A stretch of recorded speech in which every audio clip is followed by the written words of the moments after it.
মাওলানা আব্দুস সোবাহান সিরাজির মূল বাড়ি ছিল পারস্য দেশে। তিনি ইসলাম ধর্ম প্রচার করতে 18 শতকে বাংলায় আগমন করেন। তিনি সরাইল স্টেটের নুরানি ও জুরানির আরবি শিক্ষক ছিলেন। একদিন তিনি ছাত্রদের সাথে গঙ্গিহাতা গ্রামে ভ্রমণ করতে আসেন। উক্ত গঙ্গিহাতা গ্রামের দক্ষিণ পার্শ্বে এই জায়গাটি তার পছন্দ হলে ছাত্ররা তাকে জায়গাটি দিয়ে দেয় এবং সেখানে তিনি বাড়ি করে বসবাস করতে শুরু করেন। তার 6 জন সন্তান ছিল: শাহ মাহমুদ, শফিক মাহমুদ,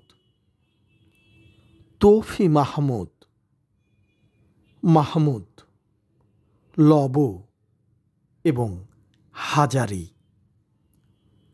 তাদের মধ্যে অনেকেই সন্তানবিহীন, আবার কেউ বা পুত্র সন্তানবিহীন ছিলেন। তাদের মধ্যে অনেকেই ব্রাহ্মণবাড়িয়ার বিভিন্ন জায়গায় সুনামের সহিত বসবাস করতে থাকেন, যেমন উলচাপাড়া, জারুলতলা, সুহিলপুর। মাঝে মধ্যে জিয়াফতের মাধ্যমে উক্ত বংশের লোকেরা একসাথে হয়ে আনন্দ বিনোদন করত। উক্ত আওলাদের মধ্যে লব ছিল নিঃসন্তান বলে তথ্য পাওয়া যায়।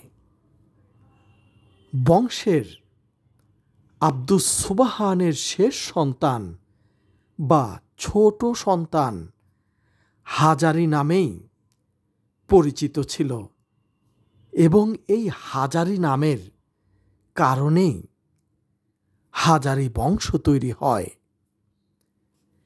এই হাজারি সন্তানরা এবং তাদের বংশধররা ধীরে ধীরে দেশের বিভিন্ন অংশে ছড়িয়ে পড়ে।